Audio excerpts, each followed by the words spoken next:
क्या आपको लगता है कि हर अपराधी को पकड़ा जा सकता है? क्या हर रहस्य का जवाब मिल सकता है? क्या होगा अगर कोई आपको यह कहे कि एक ऐसा हत्यारा था जिसने पुलिस को चुनौती दी, अखबारों को खत भेजे और अपने ही बनाए गए रहस्यमयी कोड छोड़कर गायब हो गया? एक ऐसा रहस्य जो आज भी अनसुलझा है। ये कहानी है जोडियाक किलर की, जिसने पूरी दुनिया को दहशत में डाल दिया। क्या आप इस रहस्य को जानने के लिए तैयार हैं? वैलेजो शहर पर घना कोहरा छाया हुआ था। एक चिपचिपी और रहस्यमयी रात। तारीख थी 20 दिसंबर 1968। एक सुनसान सड़क, लेक हरमन रोड।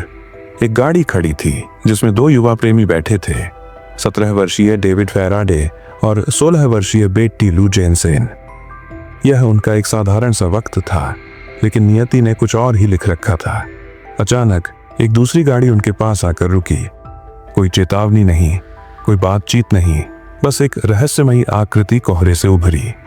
कुछ ही सेकंड में गोलियों की आवाज गूंज उठी। जब पुलिस वहां पहुंची तब तक डेविड की मौत हो चुकी थी और बेटी लू ने भी अपने घावों की वजह से दम तोड़ दिया। यह एक भयावह घटना थी, लेकिन पुलिस को यह एक अलग थलग घटना लगी। लेकिन फिर कुछ महीनों बाद एक और हमला हुआ, और यह महज एक संयोग नहीं था। 4 जुलाई 1969 बेनिशिया शहर, डार्लिन फेरिन और माइकल मैग्यू नामक एक जोड़ा अपनी गाड़ी में बैठा था। अचानक एक अनजान शख्स ने उनकी ओर गोलियां चला दी। डार्लिन की मौके पर ही मौत हो गई, लेकिन माइकल बच गया। इसके कुछ दिनों बाद 3 प्रमुख अखबारों Vallejo Times Herald, San Francisco Chronicle और सैन फ्रांसिस्को एग्जामिनर को रहस्यमयी पत्र मिले।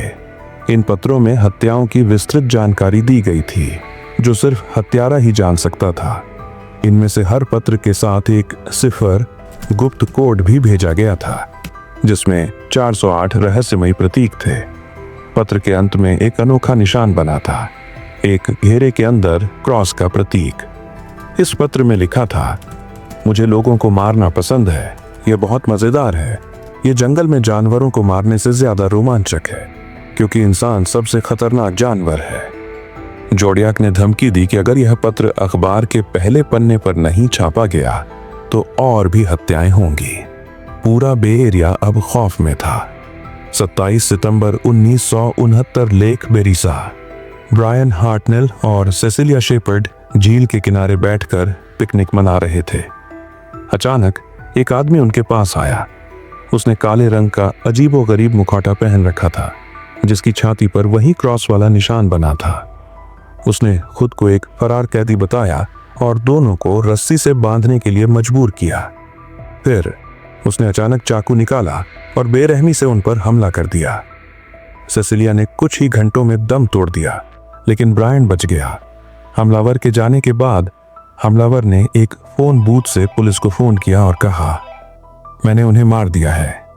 अब तक हर कोई इस हत्यारे को एक ही नाम से जानने लगा था, जोडियाक किलर। लेकिन सवाल यह था, उसका अगला शिकार कौन होगा? 11 अक्टूबर 1969 सैन फ्रांसिस्को शहर, कैब ड्राइवर पॉल स्टाइन ने एक यात्री को अपनी गाड़ी में बैठाया। कुछ ही मिनटों बाद उसे सिर में गोली मार दी गई। घटनास्थल के पास कुछ गवाहों ने हत्यारे को देखा। एक गोरा 25 से 35 साल का शख्स, चश्मा पहने हुए। लेकिन पुलिस हत्यारे तक नहीं पहुंच पाई। इसके बाद जोडियाक ने फिर से अखबारों को पत्र भेजे, जिसमें उसने दावा किया कि उसने कुल 37 हत्याएं की हैं। उसने कई और गुप्त कोड भेजे, लेकिन उनमें से कुछ को ही हल किया जा सका। वर्षों बीतते गए, लेकिन जोडियाक कभी पकड़ा नहीं गया। आज आधुनिक डीएनए तकनीक और फोरेंसिक जांच के बावजूद उसकी असली पहचान अभी भी रहस्य बनी हुई है। तो क्या जोडियाक अब भी जिंदा है? क्या उसका असली नाम कभी सामने आएगा, या फिर वो हमेशा के लिए इतिहास के अंधेरे में ही छिपा रहेगा? इस रहस्य का अंत अभी भी लिखा जाना बाकी है, क्योंकि आज भी जोडियाक किलर की आखिरी चिट्ठी की एक पंक्ति गूंजती है, मैं यहाँ हूँ, मैं अब भी देख रहा हूँ।